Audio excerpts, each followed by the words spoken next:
to start this video off with a little bit of a story. So I bought my S4 in the beginning of December. It was somewhere around December 5th, and we were having an unseasonably warm winter up until that point. So I want to say the day I test drove my car, I believe it was about 55 or 60 degrees out, not cold at all, and yeah. So when I bought my car, you know, I bought it from a dealer, which was, probably not a good idea. But they made me sign 5 different things saying that the car was sold as is, which is to be expected. It's a used car. So how did I go about, having to essentially replace the heater core by Christmas? Well, I got the car home. I was enjoying it, and until it started getting colder and colder outside. And as it got colder and colder outside, I realized that the heat really wasn't working very well. So, I researched it. Common fix or whatever seemed to have been to flush backflush the heater core out. So I tried that, and it worked for, I would say probably about 3 days the first time I did it. And then it started kind of having the same problem again. So I did it again, and it lasted about a day. And then, so there was, I distinctly remembered it was like a Friday. I was driving to work. I have almost an hour-long drive to get to work, and I'm pulling into my parking lot, and I can still see my breath in the car. So that was when I said, enough's enough. I'm just going to replace this heater core. And, I'd called the dealer, explained to him what was going on, and they didn't want to work with me or do anything to help me out, of course. So they basically, the owner of the dealer literally gave me the name and number of the shop that he uses. They're like, yeah, just give these guys a call. I'm like, wow. So I believe the replacement heater core was about $130. It just, I believe it was rated at like 15 hours or something. I know I called the dealer. This is, the heater core is pretty much the first thing that I did to my car. So, up until that point, I hadn't worked on my car at all, really. So I called the dealer just to see what they wanted for it, and they quoted something like $2,000 in labor. I believe it was like 10 or 15 hours of labor, and they charged somewhere around $150 an hour. So I was like, wow, that for that kind of money I could just, try it myself. I mean, that's a lot of money. And plus I wanted to have some money to spend on mods and go fast parts rather than routine maintenance and all that. So that's kind of what happened and how it all went down. And I wasn't happy about it, but at the same time, I was new to this Audi B5 platform. I wouldn't have thought that a 2002 would need a heater core already, but I guess this is a common problem, common issue. So this is I did this work back in December, and like I said, I remember I was bolting in the new heater core on Christmas Day. But so it's not too bad of a job to do. It's a pain. It's a pain in the butt. If you've never done one before or whatever, the biggest tip I can tell you is you're going to have to purge or evacuate your AC system. So the refrigerant from your pressurized AC system, you have to go get that evacuated. So do that before you rip the car apart. Otherwise, you're not going to want to put the car back together to drive it to a shop and have them evacuated. So when the first step of the direction says you have to do that, you have to do that. I hadn't replaced the heater core since I did it on a car from the mid-80s. So I was thinking at the time, why would I have to touch the air conditioning system when I'm replacing the heater core? Well, it's essentially one big box. Basically HVAC, the heating and the air conditioning are all of the air conditioning is housed in one box, and to pull or remove that box, you have to disconnect the AC lines, which are typically pressurized. So that's the biggest tip and trick that I can give you. Um, I did have some problems with my shifter knob when I removed it.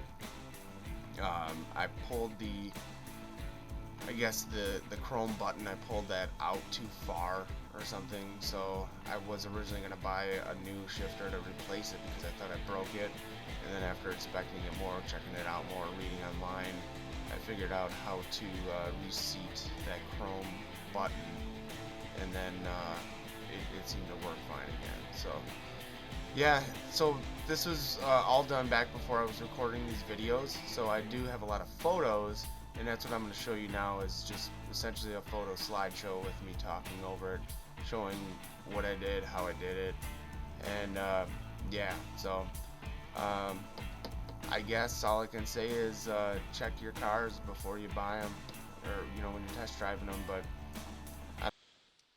Okay, so here we are. My first thought was to just flush the heater core out.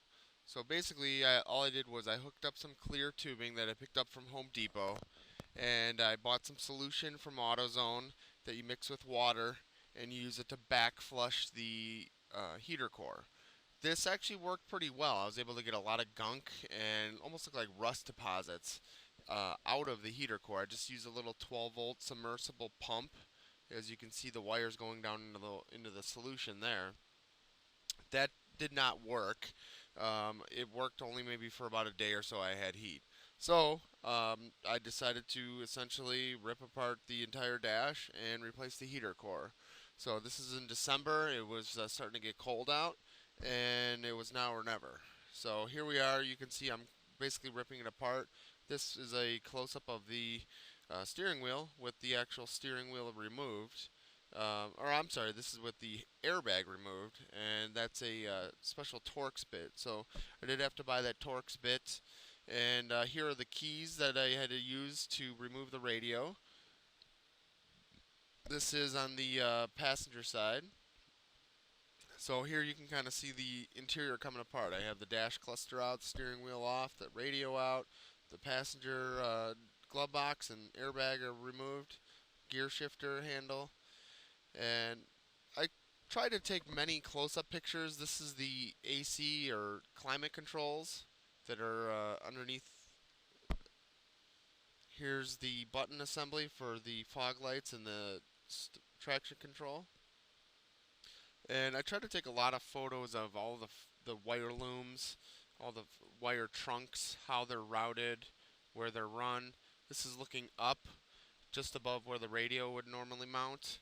And those are essentially, you can see bolts.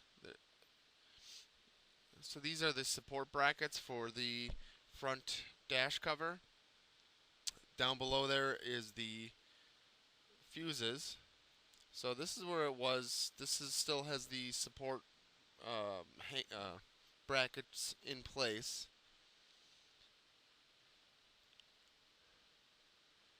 And you can see this is quite the job. I would say it took me total about 20 hours, 20 maybe 24 hours. And those yellow connectors, those are typically for the airbags. And you can see the core support, which is the bare metal. That's what the wire, the main wire loom or wire trunk, that's bolted or zip tied to that metal bracket. So I had this idea. I had the car completely ripped apart. These are paintball air tanks. I had the car completely ripped apart, as you can see right there. I did not discharge the AC system. So I had an idea to use to basically do it myself. So I bought some AC manifold gauges, as you can see there, and I was going to discharge the AC system into the paintball tanks. That did not work because the connectors all did not line up. The adapters would not quite fit perfectly, so I had to call a friend over who came over and evacuated my AC system. This is behind the driver's side dash cluster, and these were basically above all of the fuses. There's the main metal bracket support removed, And this is another close-up shot. So I could not get that last, where all those connectors are, I could not get that bolted back down in place. It was too tight of a fitting. So there's the main bad boy wire trunk. And I tried to take a lot of detailed pictures in terms of where it ran. You can kind of see how it runs, intertwines in between the supports. This is just underneath the gear shifter. And this is over by the fuse box. Fuse box is on the bottom. And that actually slides into a metal bracket to hold that. There's the close-up of the fuse box.